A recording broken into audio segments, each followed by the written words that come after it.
Queridos, paz y bien, que el Señor les tenga con mucha bendición en este día, que el Señor les llene de su amor, de su bendición, de su alegría, que el gozo del Señor entre en nuestros corazones para siempre, cada día, tomar de ese gozo del Señor y llenarnos de esa alegría de los hijos de Dios. Sabemos que no hay santos tristes, sino todos los hijos de Dios son alegres por ese gozo eterno que nos espera a cada uno de nosotros. Vamos a invocar al Padre, al Hijo, al Espíritu Santo, en el nombre del Padre, del Hijo y del Espíritu Santo, bendiciendo el nombre de nuestro Señor, invocando a nuestro Señor Jesucristo, Rey, Dueño y Señor nuestro, bendiciendo por todo lo que Él va a hacer en el momento de su manifestación gloriosa, cómo va a cambiar las cosas en este mundo para entrar en ese reino definitivo, reino mesiánico, en el cual estamos viendo hoy en el capítulo 12 del Apocalipsis. Ya comenzamos a ver la semana pasada esa batalla que hubo en el cielo y decíamos que esa batalla entre el dragón y sus ángeles y Miguel y sus ángeles era una batalla que debíamos verla salida de un tiempo histórico, de un tiempo en lo que se extendía desde el principio de la creación hasta el final de la historia, cuando el Señor viene a triunfar definitivamente sobre toda fuerza que se lo ponga a Él. Y decíamos que dejamos el versículo 6 del capítulo 12 del Apocalipsis y los versículos 13 al 17 para ahora, que es el tema del desierto en el Apocalipsis y el desierto en la palabra de Dios, que es el lugar preferido de los profetas para escuchar la voz de Dios y para anunciar la voz de Dios. Vamos a tomar entonces lo que significa el desierto en el antiguo pueblo de Israel y qué significa el desierto para ahora nosotros en este desierto también, que nuevamente a todo el tiempo de la historia de la salvación de la Santa Iglesia y que va desde el principio y estará hasta el final. Ese desierto donde el Señor lleva a sus hijos para hablarles al corazón, para seducirles, como dice el profeta Oseas en el capítulo 2, bellamente, te llevaré al desierto y te hablaré a tu corazón. Es el momento entonces que nosotros tenemos que profundizar en estos tiempos. Escuchamos tanto la palabra refugio y la palabra refugio espiritual, pues aquí nos presenta la palabra y con eso nosotros podemos estar caminando de pasos firmes y seguros en este refugio espiritual que es el desierto. Voy a entrar entonces en la palabra de Dios, Apocalipsis capítulo 12, versículo 6. Ojalá todos tengan su palabra para que puedan ir siguiendo. Y la mujer, vamos a ver la mujer, ese símbolo que representa a la iglesia, y no solamente a la iglesia cristiana, a los que siguen a Cristo, sino también a nuestros hermanos mayores, el pueblo judío. Esa mujer también, por excelencia, nuestra Madre Santísima. Aquí en el versículo 6 vamos a ver cómo se aplica a mujer como la Mater Ecclesia, la Madre Iglesia. Dice, la mujer huyó al desierto, donde tiene allí un lugar preparado por Dios. De allí para allí ser alimentada 1260 días. Vamos a ver qué significa todo esto en este versículo y vamos a ir desarrollando todos estos versículos como siempre con la palabra de Dios, con las exégesis y con las ayudas también de los padres de la iglesia, cómo interpretan estos versículos. Primero vamos a ver, dice, la mujer huyó al desierto, huyó. ¿Ya? Entonces, ¿qué es la iglesia huyó?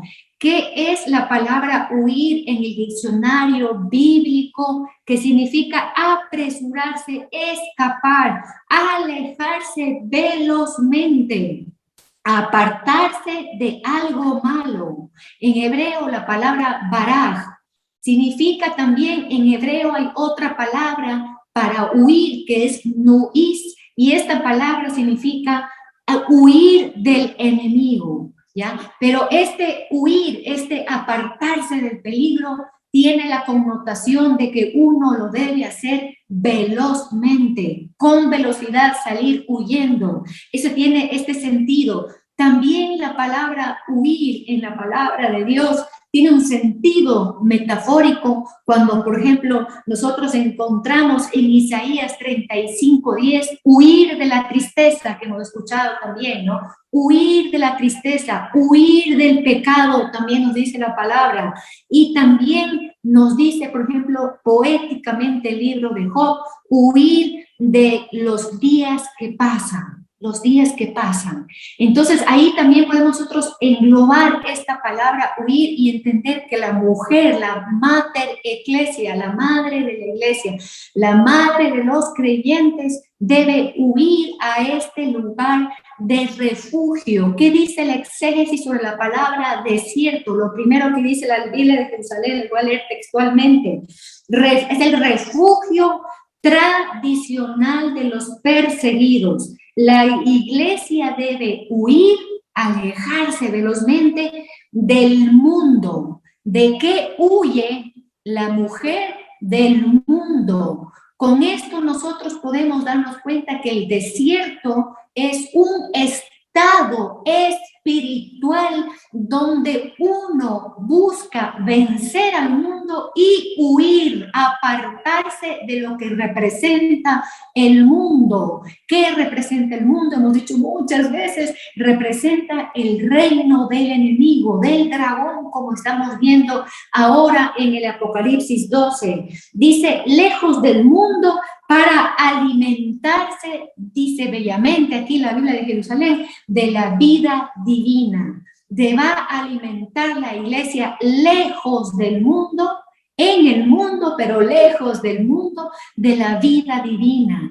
¿Qué significa alimentarse de la vida divina?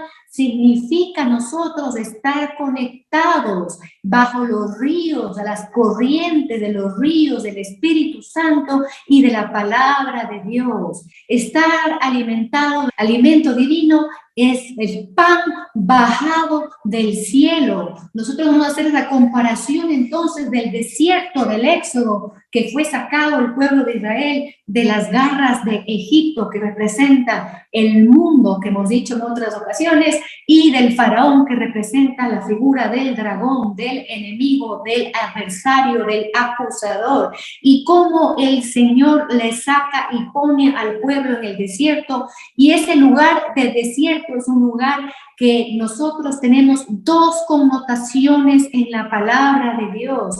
Un lugar inhóspito donde habitan escorpiones y serpientes, representando al enemigo que siempre va a estar en persecución del pueblo de Dios. Siempre va a estar poniendo todo tipo de obstáculos para que el pueblo de Dios no camine. Va a poner en el pueblo de Dios queja, como puso en el Israel del pasado, como también puso desánimo, y también lo que más pone el enemigo, esos escorpiones, esas serpientes que aparecen en el desierto como figura del enemigo, lo que más pone es el deseo de volver al mundo. Como nos dice en Números y los sucesos que tuvo Coré, que era del pueblo de Israel, que le reclamaba a Moisés diciéndole, me sacaste de un pueblo, de un país que manaba leche y miel, refiriéndose a Egipto. Tenía yo ahí todo, comida, bebida, de tranquilidad, techo, ¿no? Esa es la tentación que siempre los escorpiones y las serpientes y los leones rugientes, que pueden aparecer como figuras, que aparecen en todo el Antiguo Testamento como representación de ese enemigo que persigue al pueblo. Y nosotros ya gráficamente podemos imaginarnos a esos faraones, a esos egipcios que salieron montados en caballo para a tratar de coger a ese pueblo de Dios, ¿no? Entonces siempre va a poner esas tentaciones en el desierto, va a poner esas tentaciones de siempre querer volver al mundo. Si nosotros ya hemos salido del mundo por la gracia de Dios, o queremos apartarnos al mundo, o estamos caminando, pues siempre va a haber esa tentación de volver al mundo y a las comodidades del mundo, y vamos a estar reclamando al mismo Dios, así como el pueblo reclamó a Moisés. Nosotros vamos a estar reclamando al mismo Dios cuando yo no estaba contigo, mira todo lo que tenía, ¿no? Mira qué bien que me iba, mira cómo los demás que no te sirven, cuánto tienen y cuánto disfrutan. Pues ahí están los hijos que están descritos en el profeta Malaquías en el capítulo 3, esos hijos de Dios que se fijan en cómo le va bien a los hijos del mundo, ¿no? Qué mal, ¿no? Y ahí Yahvé mismo les dice a los hijos, en el profeta Malaquías, dice, qué mal que están, ¿no ves? No están viendo lo que yo hago. El Papa Benedicto XVI, de lo que es el desierto. El desierto es un lugar de protección y defensa contra los peligros del enemigo, porque es el lugar privilegiado del encuentro con Dios. En el 2010, Papa Emérito Benedicto XVI nos decía, es esencial, utilizaba esta palabra fuerte, esencial seguir a Jesús al desierto, seguir a Jesús al desierto. El Señor permitió que la mujer huya al desierto, ese lugar preparado por Dios, como acabamos de leer aquí en el Apocalipsis. Para volver en comunión con Dios es necesario atravesar el desierto. El desierto también es el lugar donde está garantizada la protección divina. Ya vamos a ver más adelante en qué forma. Y también es el lugar donde se da la victoria de Cristo en los hijos. Porque cuando Cristo habla de victoria en el Evangelio, siempre, queridos hermanos, escuchemos bien, siempre se refiere a victoria, vencer el mundo. Yo he vencido el mundo, nos dice el Señor. Entonces, el lugar de desierto es un lugar que uno se aparta del mundo. Nosotros también conocemos nuestros amados padres del desierto, esos santos como por ejemplo San Pacomio, no teníamos San Antonio Abad, el más famoso, San Pablo, que no es el San Pablo de la palabra de Dios, sino el primero que se entró literalmente, físicamente en el desierto para apartarse del mundo, para apartarse de todas las cosas que proponía el mundo, para escuchar la voz de Dios en el silencio, en la penitencia, en el ayuno. Nosotros tenemos que hacer ese ejercicio, así no estemos llamados a esa vida eremita, sino una vida de estar en el mundo, sin ser del mundo, como nos dice nuestro Señor en San Juan en el capítulo 17. No te pido que les retires del mundo, pero ellos no son del mundo como yo no soy del mundo. Eso tenemos que tener claro nosotros también. San Antonio Abad sufrió también todos esos ataques y embistes de la serpiente, de los escorpiones, como sufre cualquier alma que quiere apartarse del reino y del dominio del mal. Y fue perseguido también hasta físicamente. También le pegaron a San Antonio Abad los enemigos y él venció con humildad, humillándose y encontrando todo su auxilio. Él proclamaba los salmos: mi auxilio me viene del Señor que hizo el cielo y la tierra.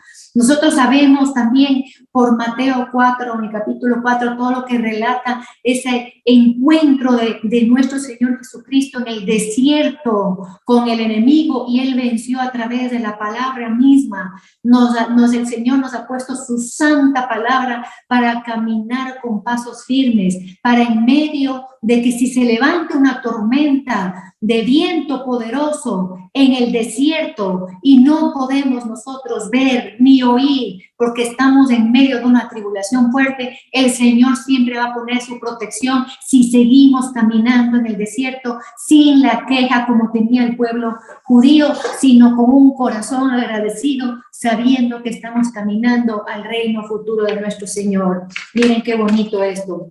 Les voy a leer, les decía que había dos tipos de desierto, ¿no es cierto? El desierto completamente árido.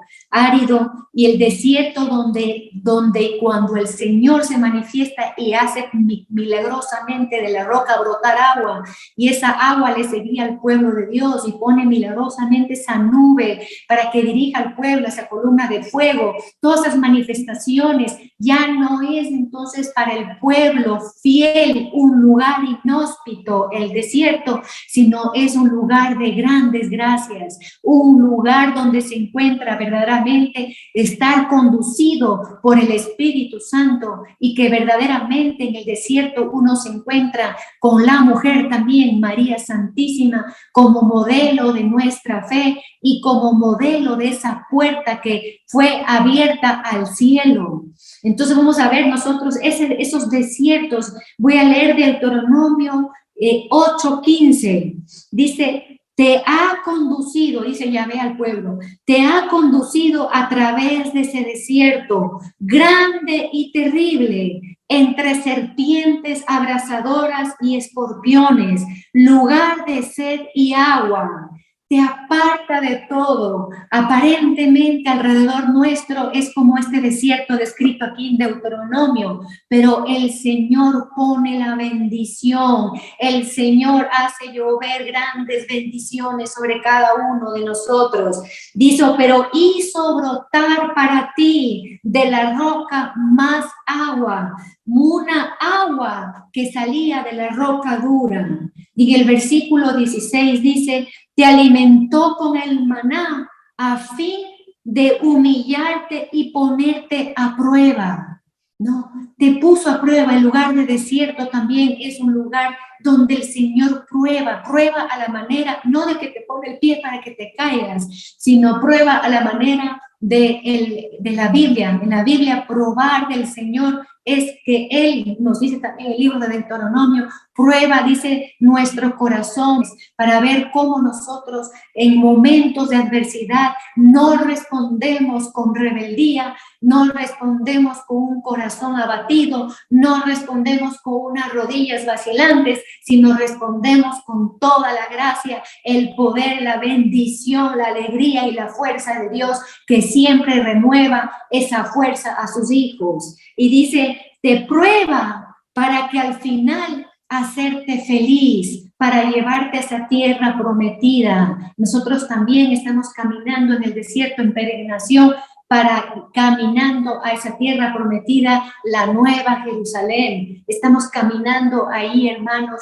pero nosotros, para poder vivir en este mundo, tenemos que conocer que el refugio que pone tradicional en la palabra que pone a cada uno de nosotros se llama desierto, y es un desierto. También en el desierto uno se puede imaginar que hay ausencia también de bullas, de sonidos, de muchas luces, de algo que te distrae, donde tú puedes también entrar en tu corazón y en el silencio escucharle a Dios. Solo en el silencio, eso nos hablan los padres del desierto, los padres de la iglesia, los místicos, que debemos hacer silencio para escuchar la palabra de Dios, para escucharle a Él, porque es la única forma de caminar en el desierto y vencer toda tentación y no tener eso dentro como algo que me pica en el corazón de querer volver nuevamente a Egipto y estar bajo el faraón, volver nuevamente al mundo, a la comodidad. Vamos a ver entonces aquí que nos dice alimentada también entonces en el desierto antiguo, el maná, y el desierto nuevo, ustedes ya saben qué es, el pan bajado del cielo, ¿no? Nuestro Señor Jesucristo en la Eucaristía, que se da Él mismo como ese alimento divino, donde Él nos dice: comemos su cuerpo y bebemos su sangre, tenemos vida eterna, y cuando comemos su cuerpo y su sangre, Él permanece con nosotros. Y todo eso sucede en este lugar de desierto, igual como llevó al Israel de la carne al desierto. El Señor lleva nuevamente al Israel de Dios, que somos nosotros, a este desierto donde ya abunda Antes era esa nube que podían ver con los ojos, ahora es la presencia misma del Espíritu Santo en el templo corazón de cada uno de los hijos de Dios. Miren qué belleza. Está en este desierto también el agua pura que brota en cada Eucaristía de la sangre del Cordero, del corazón abierto del Cordero, esa agua que circunda todo altar que es erigido en los templos corazones de cada uno de nosotros. Miren cuánta agua brota, hermanos, miren cuánto podemos nosotros tomar y llenarnos de la gracia y del amor del Espíritu Santo. Miren qué belleza todo esto, hermano. ¿Qué más encontramos en el desierto que nuestra Madre Santísima, que viene a caminar como maestra, como modelo, como mediadora de toda gracia? Cualquier gracia que necesitemos para caminar en el desierto, si estamos nosotros también cansados y agobiados, el Señor nos dice, vengan a mí que yo les aliviaré. Vemos en el desierto, en este desierto hermosísimo, que huye la iglesia lejos del dragón, lejos del mundo, lejos de las ideologías de este mundo que quieren envolvernos. Lejos de todo eso encontraremos tanta vida en abundancia como nos ha prometido el Señor.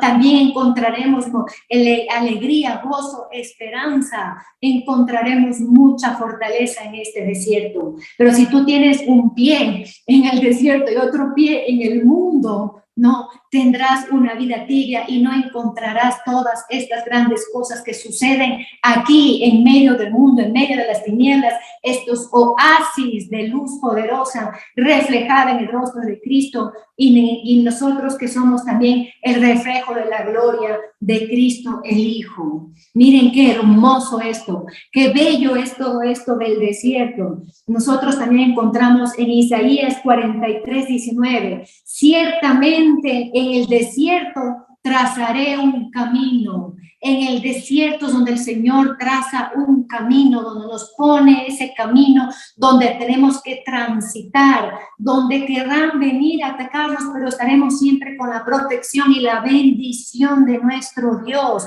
hasta que entremos en caminos, como dice el profeta Isaías capítulo 30, versículo 15, caminos donde ya no entrará el leoncillo, dice, refiriéndose a toda bestia salvaje, a todo enemigo, todo enemigo que quiere siempre ponerte obstáculos para cumplir la voluntad de Dios. Y dice ahí el profeta Isaías bellamente, y ese camino se llamará vía sacra. Nosotros tenemos que caminar y buscar ese camino, donde en ese camino caminemos nosotros juntamente con todos los pequeños y todo el resto fiel que tiene todos los tiempos la iglesia. Miren qué hermoso, nosotros estamos caminando entonces siempre en ese desierto, siempre estamos caminando en ese desierto. Hasta al principio llegaron a la Jerusalén, que está ubicada en Israel, y estamos ahora caminando a nuestra patria, a nuestra madre, como nos dice Gálatas capítulo 4, versículo 21 y siguientes. La Jerusalén de arriba es nuestra madre, la madre de los hijos de Dios que son libres, no como la esclava. No como la esclava, y pone ahí Gálatas bellamente que esta ciudad celestial y de la Nueva Jerusalén, que es madre de los hijos libres, es representado en el monte Sión, y dice muy diferente a los hijos de la esclava de Agar, que está representado en el monte Sinaí, y pone bellamente esta simbología, dice el mismo San Pablo, bellísimamente hablando, poéticamente hablando, que nos calienta el corazón y nos llena de fuego y de alegría. También nosotros, como dice aquí, dice, allí un lugar preparado por Dios para ser alimentada 1260 días. 1260 días son los 3 años y medio que nos anunció ya el profeta Daniel en el capítulo 7, versículo 25. Voy a leer. Dice, blasfemará contra el Altísimo, está hablando del dragón en este tiempo, tratará de cambiar las fiestas y la ley, lo que va a ser el anticristo y que vamos a ver en las próximas encuentros, y los santos le quedarán sometidos durante 3 años y medio, persecución. Recordemos entonces que en el desierto siempre vamos a tener esos egipcios montados en caballos persiguiendo a los hijos y sobre todo a los profetas enviados por Dios que vienen a anunciar lo que Dios quiere decir a su pueblo en cada momento, en cada época, y quiere callar a toda boca que ha sido puesta carbón ardiente, como dice el profeta Isaías, pero para proclamar la palabra de Dios y para llevarnos a la verdadera fe y a la verdadera entrega de nuestro Señor para ser verdaderos adoradores en espíritu y en verdad. ¿Qué nos dice el exégese de Daniel? Dice, es un periodo, estos 3 años y medio, donde está puesta en este lugar de desierto, de prueba, y como digo, se extiende a lo largo de toda la iglesia, de persecución, que siempre va a haber persecución contra la iglesia. No nos tenemos que ni siquiera sorprender, queridos hermanos. Si nos hablan que va a haber persecución, pues no nos debemos ni sorprender, porque siempre va a haber y habrá. Puede haber momentos más fuertes ahora, menos fuertes, en el futuro podrá venir muy fuerte, podrá pasarnos en el futuro que tengamos que hacer como los primeros cristianos que literalmente, físicamente tuvieron que huir de las ciudades y salir fuera de las ciudades y buscar lugares de refugio. Puede ser, no sabemos. Eso es el momento de persecución, pero lo que tenemos que saber es que está ahí el Señor con su poder, así como vimos, como estudiamos en el Éxodo, cómo pasó el pueblo de Dios en el desierto. Vemos aquí, entonces dice Daniel 7:25, el exégesis, un periodo, los 3 años y medio, de calamidades permitido por Dios, cuya duración siempre es limitada para el consuelo de los elegidos, de los afligidos. Es un poco tiempo, queridos hermanos, que el Señor permitirá al anticristo ya en el tiempo de antes de la venida del Señor, cuando venga el anticristo, de someter al pueblo de Dios, pero el pueblo de Dios que siempre tendrá esa protección de las alas divinas de nuestro Dios que vamos a ver ahora en este momento. Miren qué bonito.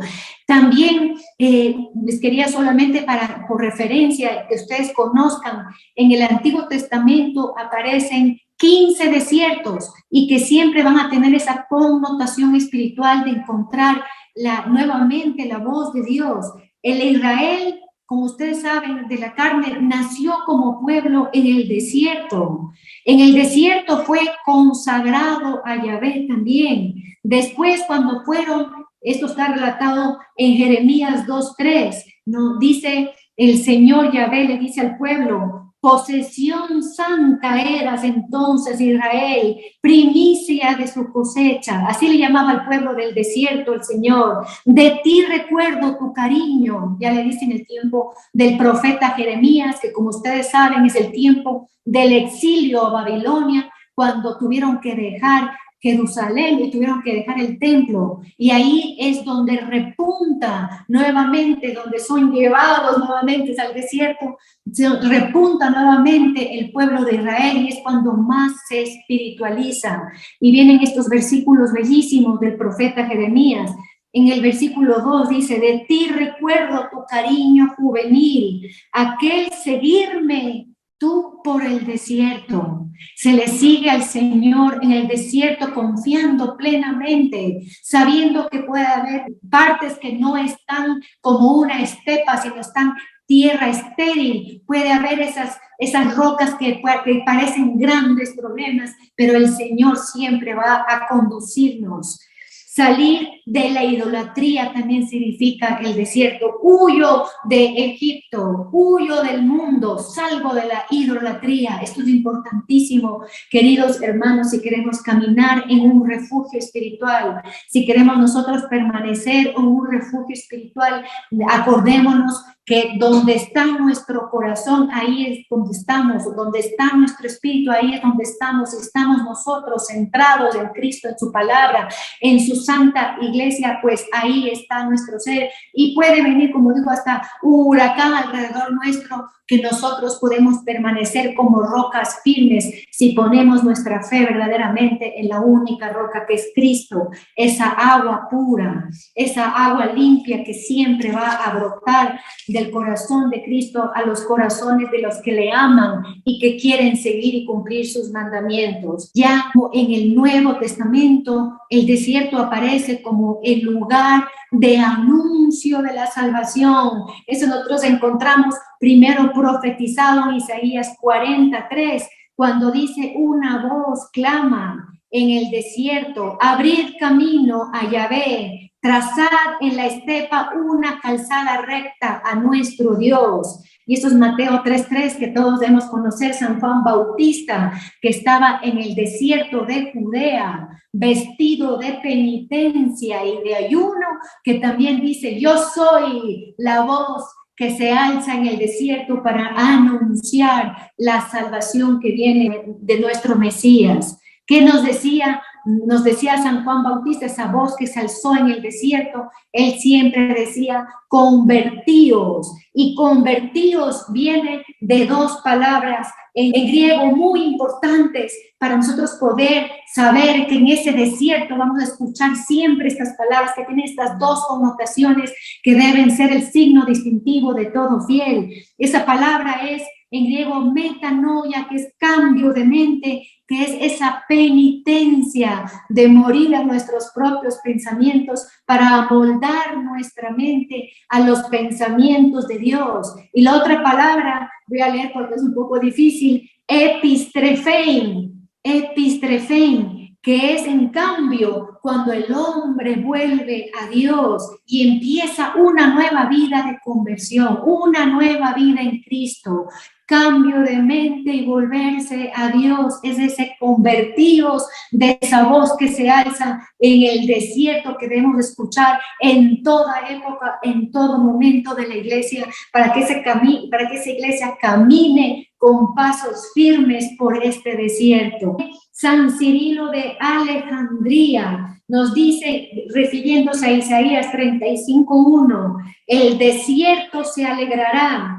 ¿Qué significa ese desierto que se alegra, que nos profetiza el profeta Isaías? Bellamente, el desierto se alegrará, se reverderá, se hará verde, llenará las corrientes de agua, ese desierto que estamos hablando. ¿Y qué dice San Cirilo de Alejandría? ¿Qué significa esto que se dice poéticamente Isaías? Dice, es la iglesia venida del paganismo, sacada del mundo, la iglesia venida del paganismo, regadas con las aguas divinas, regadas con las aguas de Dios, y eso se convierte en esa estepa que tanto escuchamos en los salmos y en los profetas. Miren qué hermoso todo esto. Voy a ir ya entonces al versículos de los 13 al 17, que vamos a sacar cosas maravillosas de aquí para nosotros poder comprender esta enseñanza tan hermosa del Apocalipsis 12. Versículo 13, Apocalipsis 12:13.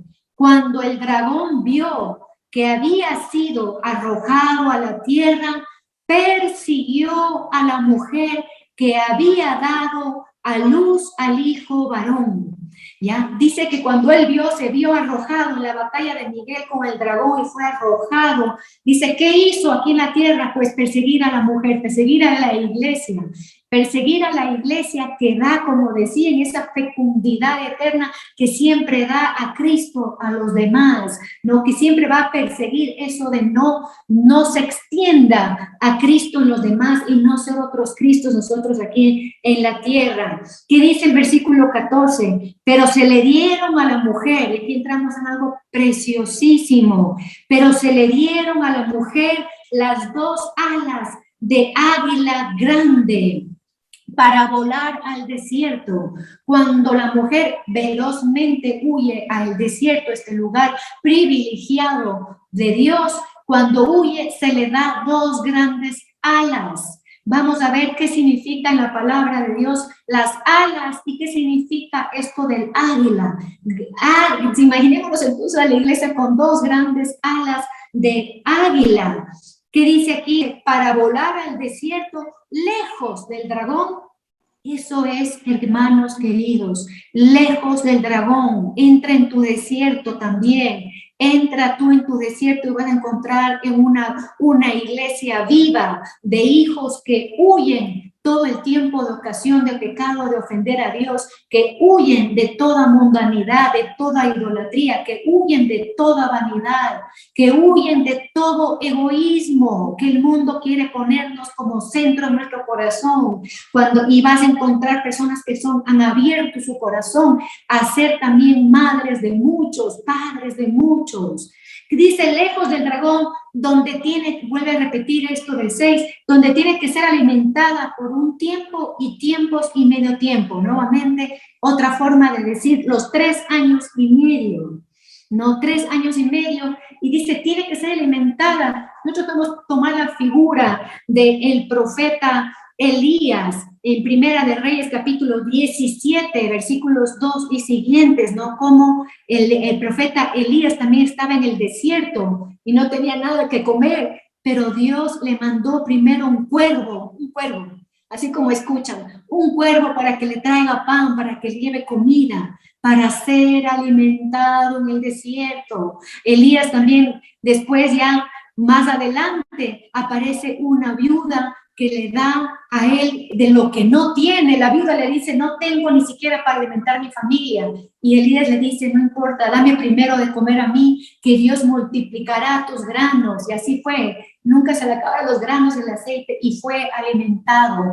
¿Qué significa todo esto? Que nosotros somos alimentados por Dios mismo, por su mano misma, sin temer, hermanos, de quedarnos sin alimento divino, porque siempre el que tiene sed, el Señor le dará el agua en abundancia, y como Él nos dice, nunca más tendremos sed. ¿Qué más dice aquí? Sobre las alas de águila. Vamos a ver unos textos bellísimos de esto. Primero me voy a ir al Éxodo, capítulo 19, versículo 4. Dice, vosotros habéis visto lo que he hecho con los egipcios, cómo os he llevado.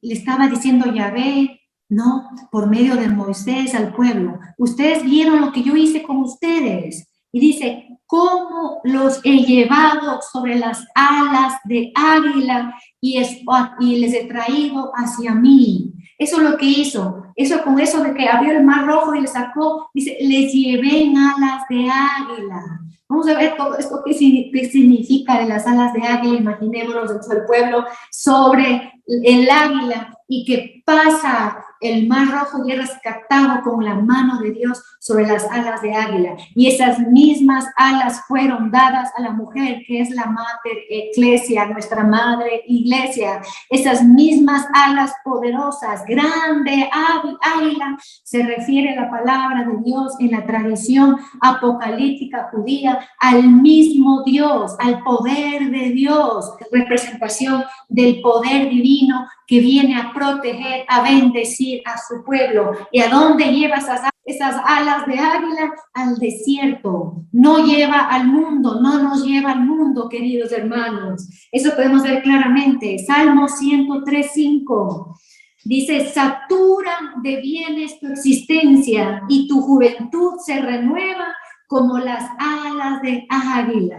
No, también está diciendo que nosotros, hijos, recibimos esas alas de águila, y vamos a ver para qué y por qué. Vamos a ver nosotros en Deuteronomio algo bellísimo, capítulo 32, versículo 10.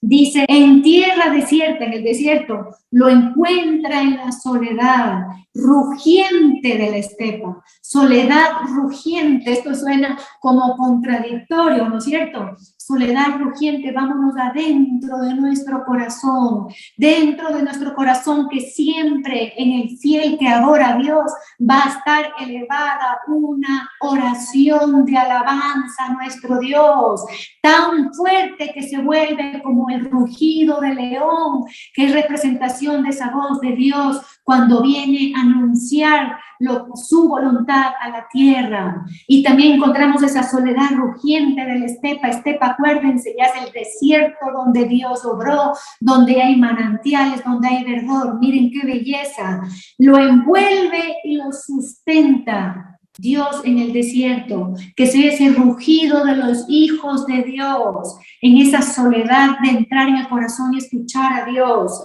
lo envuelve, lo sustenta. ¿Qué hace estas alas de águila? Nos sustenta, nos da de comer. Imaginémonos como polluelos de esa gran águila, hijos de la Mater Ecclesia.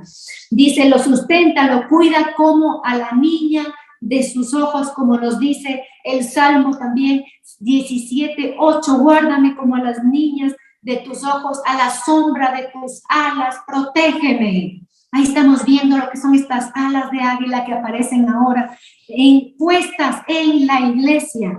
Qué bello, en el versículo 11 de Deuteronomio 32, que seguimos, dice, como un águila incita, y vean, imagínense ustedes a Dios poderoso, ¿no? Como águila incita a su mirada, revolotea sobre sus polluelos, así él despliega sus alas y los tema y los lleva sobre su plumaje, como decía Éxodo 19, cómo llevó el pueblo sobre su plumaje. Aquí vamos a ver algo hermosísimo. Dice, revolotea sobre su unidad. ¿Para qué Dios revolotea sobre sus polluelos? Esta gran águila que despliega sus grandes alas para sacarle a la mujer y poner en este lugar seguro y ser allí alimentada. ¿Para qué despliega? ¿Para qué revolotea la nidada? Pues nosotros encontramos que el pueblo estaba sometido en un nido que no era propio, que era Egipto, un nido de idolatría donde estaba, y el Señor les revolotea encima de ellos para sacarles de ahí y les lleva a la tierra prometida, les lleva al lugar de refugio, al lugar donde va a ser alimentado también el pueblo de Israel, con el culto, con el sacrificio, con la palabra de Dios, como lámpara, como menorá. Pero ¿qué pasa ahí en Jerusalén? Y eso nosotros encontramos en Mateo 23, versículo 37 y siguientes, que Jesús dice, Jerusalén, Jerusalén, y dice San Juan Crisóstomo, que cuando Jesús dice 2 veces Jerusalén, Jerusalén, nace de un profeta que ama a su pueblo. Jerusalén, Jerusalén, la que mata a los profetas, dice el Señor. Y ahí viene algo importantísimo, queridos hermanos. Nuevamente, Señor, viene a revolotear sobre su nido, sobre sus polluelos, porque Israel, donde fue la tierra prometida, se convirtió en Israel que mata a los profetas y que terminó matando al profeta de los profetas, y nuevamente saca al pueblo al desierto, a este desierto espiritual, a este refugio espiritual.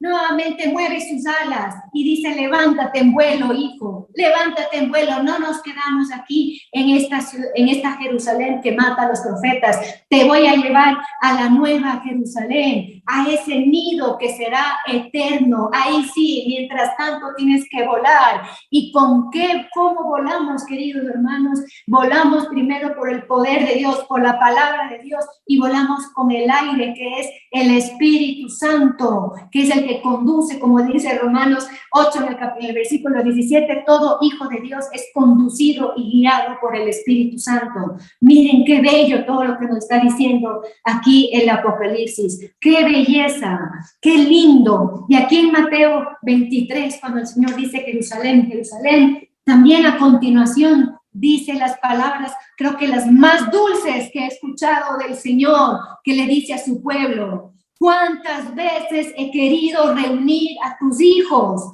como una gallina? Ya no dice como un águila, aquí dice como una gallina. Reúne a sus pollos bajo sus alas.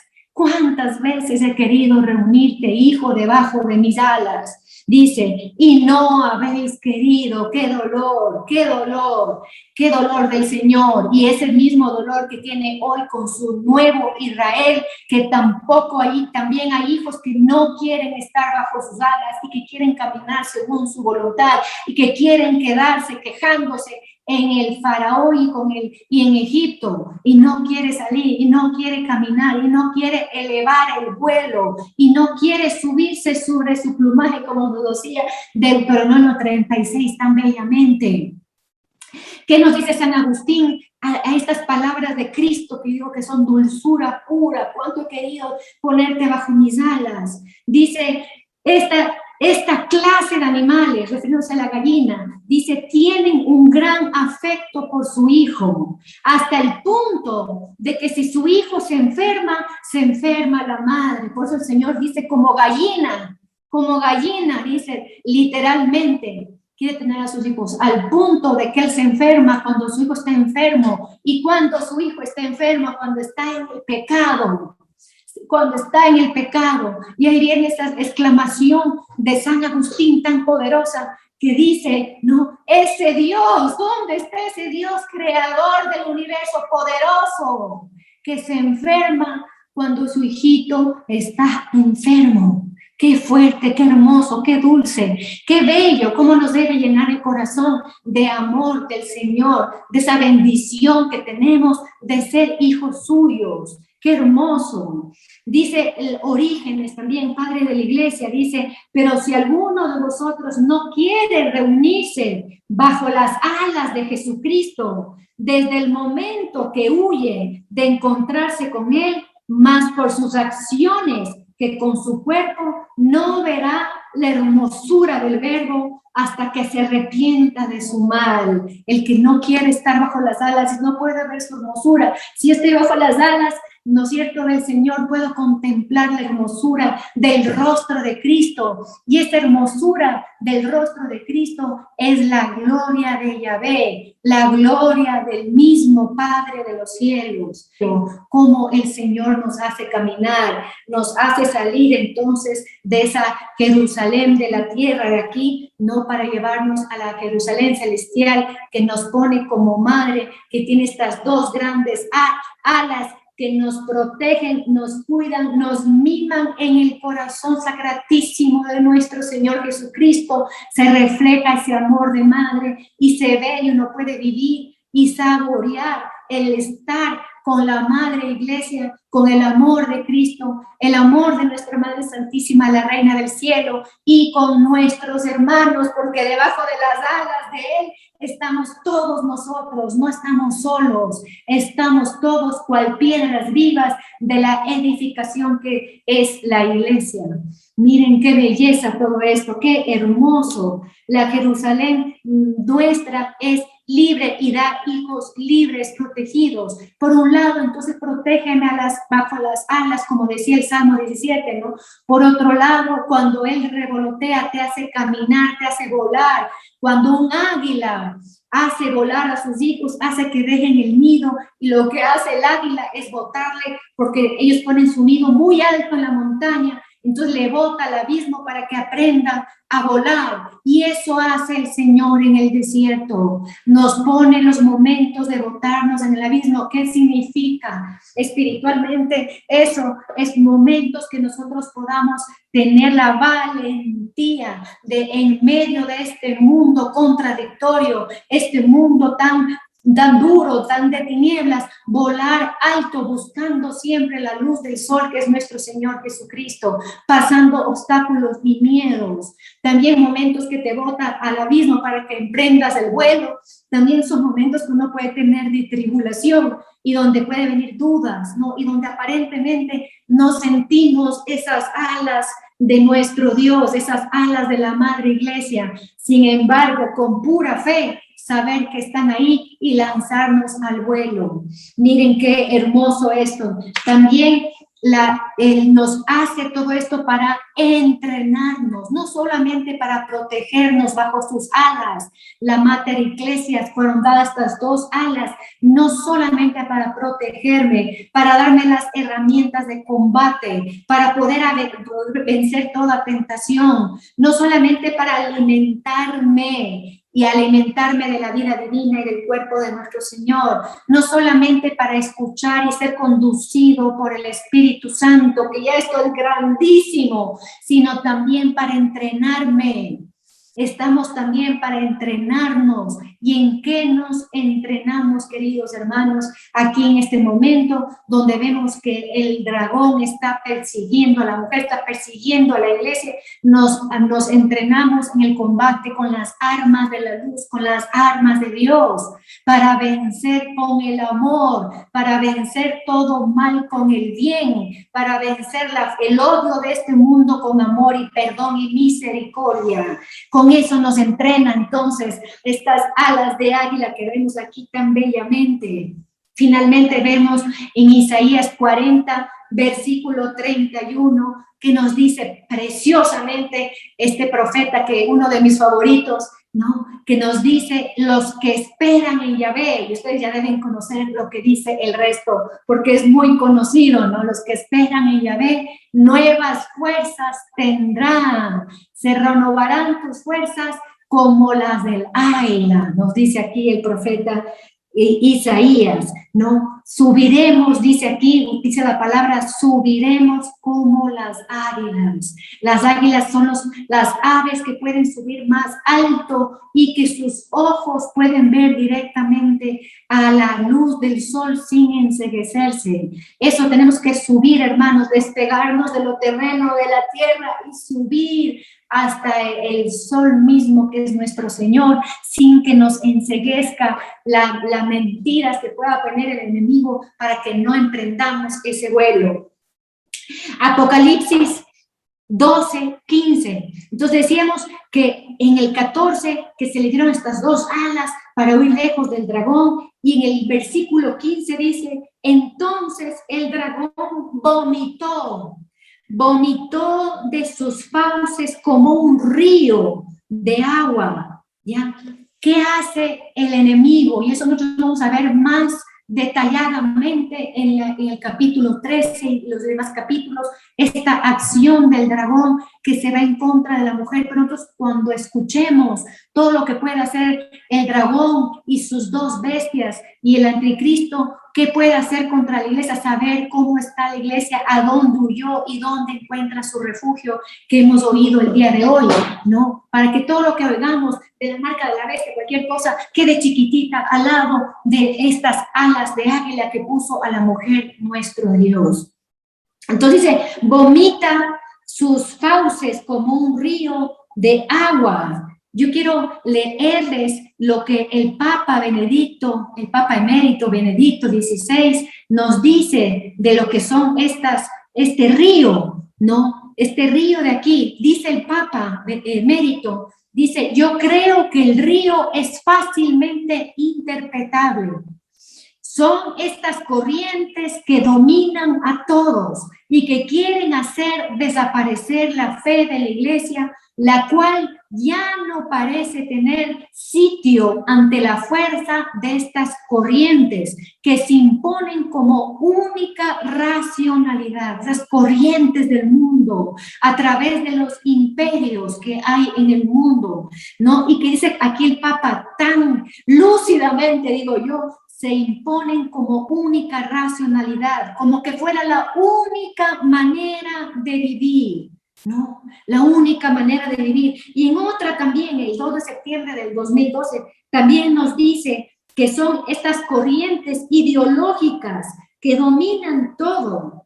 Dice, donde en estas corrientes ideológicas podemos encontrar, llámese comunismo, capitalismo, ideología de cualquier ideología que viene como un vómito, como dice aquí fuertemente el Apocalipsis, de las fauces del dragón para tragarse a la mujer. Pero ¿qué sucede? Y esto tenemos que acordarnos durante todo el resto de las clases que tengamos del Apocalipsis. ¿Qué sucede? Dice aquí, siguiendo el versículo 15. Dice, pero la tierra, oigan bien, escuchen bien, queridos hermanos. La tierra, ¿qué pasa cuando el dragón vomita todas estas ideologías? ¿Qué pasa? Dice, pero la tierra vino en auxilio de la mujer. ¿Cómo la tierra vino en auxilio de la mujer Mater Ecclesia? Dice, abrió la tierra su boca y tragó el río que vomitaba de las fauces el dragón. abrió la tierra su boca y todo ese vómito se lo hundió debajo de la tierra. Y vamos a ver qué significa esto, qué interpreta esto, y voy a tomar las palabras textuales también del Papa Emérito, que nos da una luz precisa a qué es esto. Dice, y la tierra, dice el Papa Emérito, absorbe estas corrientes. La tierra que absorbe estas corrientes es la fe de los sencillos, la fe de los pequeños, la fe de los humildes, de los Anahuim, ¿no? De ese resto fiel que va a haber en todo tiempo y que habrá en los tiempos finales, en este tiempo de persecución del anticristo que estamos tratando también aquí en este Apocalipsis 12 de manera tan poética, tan bella, ¿no? La fe de los pequeños, la fe de los pequeños, y nos dice el Papa Emérito, tomando del Salmo 118, versículo 130, que la fe de los pequeños es verdadera sabiduría, y esa fe de los pequeños es la que salva a la madre, o sea, que salva a la iglesia, y que salva al hijo, o sea, que salva al que el hijo nazca en otros hijos. La presencia de Cristo aquí será salvado por la fe de los pequeños. Miren qué belleza, qué poder de nuestra fe. Esas ideologías, llámense como se llamen, y que pueden ahora estar algunos católicos muy preocupados por eso, pues con la fe de los pequeños, de hacernos pequeños, humildes, sencillos, sirviéndole a nuestro Dios, buscando agradarle en todo, apartándonos cada vez más del mundo a través de la penitencia, del ayuno y de la oración. El Antiguo Testamento, en Números, en el capítulo 16, rebelión de Coré, de Datán y de Abirón. No eran estos que se rebelaron contra Moisés y que, como mencionamos un rato, le comenzaron a decir, ¿por qué me sacaste de esa tierra santa? ¿Y qué dice en el versículo 32? Dice, la tierra abrió su boca, se abrió el suelo debajo de ellos y cubrió la tierra, y ellos bajaron, ellos y sus posesiones y su ganado y todos estos rebeldes bajaron al Seol, dice aquí, y desaparecieron de la asamblea de los creyentes. Con el poder de Dios, queridos hermanos, con el poder de Dios dentro de ti, porque todos nosotros tenemos que ser Christus tutos. ¿Qué significa esto?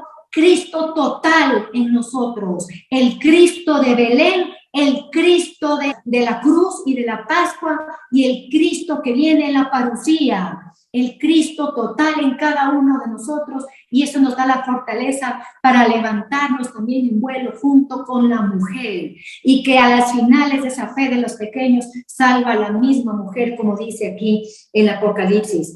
Es la fuerza de la iglesia, ¿no? María, la primera pequeña, la primera Anahuim, la primera humilde. Vamos a ver qué hizo María para permanecer siendo ella esa Anahuim, el modelo de las Anahuim, de esa pequeña. Hágase en mí según tu santa palabra, pues ella es la madre del resto de los hijos que el enemigo hace guerra para que no permanezcan en esa humildad, porque él es la soberbia misma y él se quiere levantar sobre toda cumbre, pero esas cumbres que se elevan, como dice el profeta Isaías, serán puestas como valles, serán abajadas, ¿no? Como dice el Señor, todo el que se enaltece será humillado, y todo el que se humilla será enaltecido.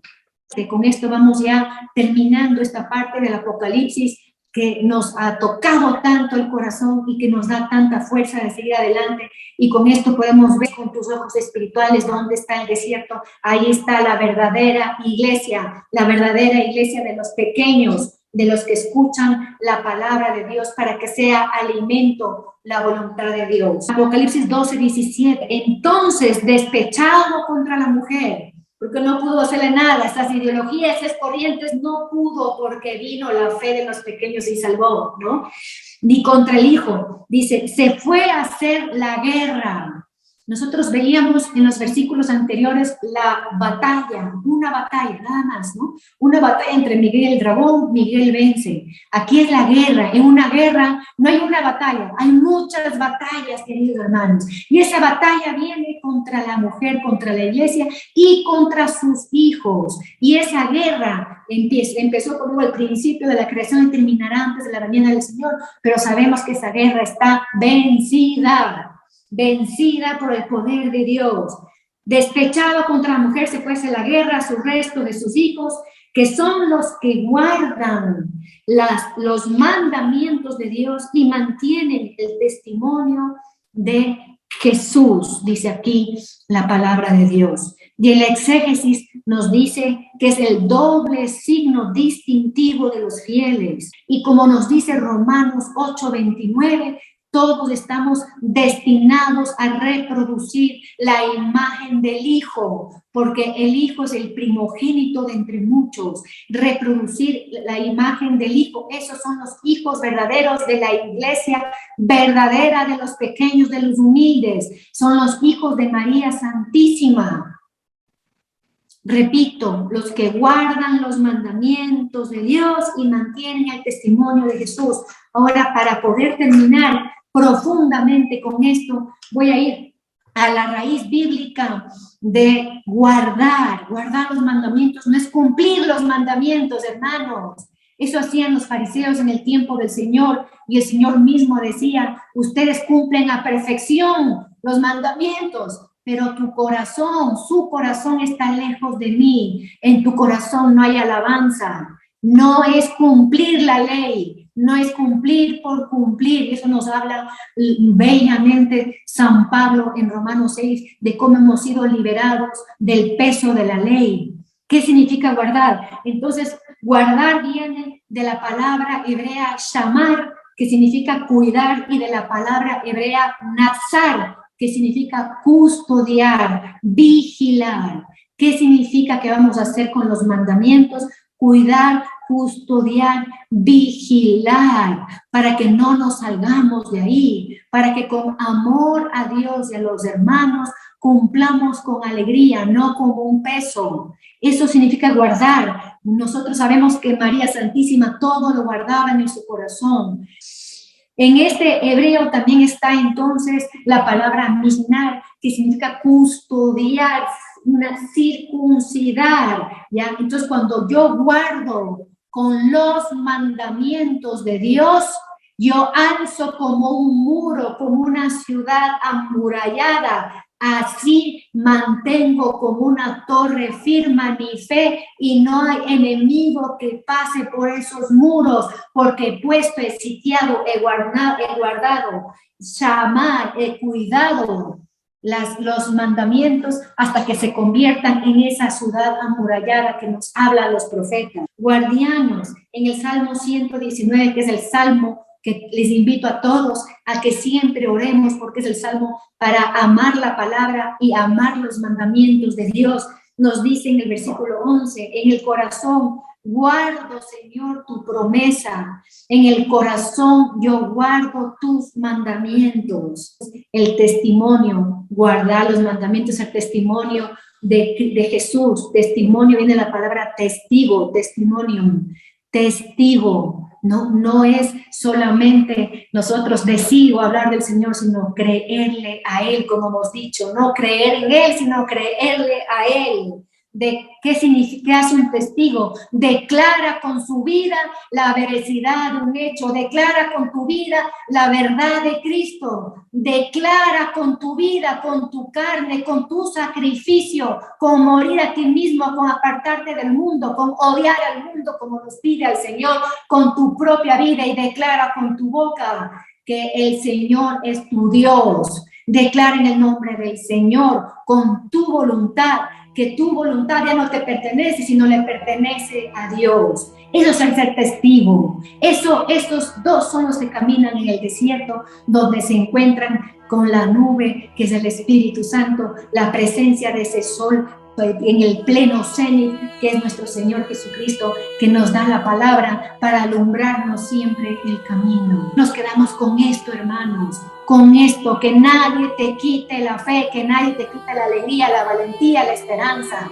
Nada ni nadie. El mal puede sonar muy grande, pero no es nada. Cristo vence, querido hermano. Cristo vence y vence en el mundo por ti, para que tú aprendas a vencer junto con Él. Bendiciendo el nombre del Señor, anunciando en el cielo, en la tierra, en el firmamento su grandeza, sus obras magníficas, bendiciendo todo lo que Él dice y hace y todo lo que ha preparado para nosotros, bendiciendo ese desierto, el lugar preparado para ser ahí alimentados. Le damos gracias en este día y le decimos, como siempre, alabado sea Jesucristo, por siempre seas bendito y alabado. Amén, aleluya, toda la gloria a nuestro Rey, dueño y Señor.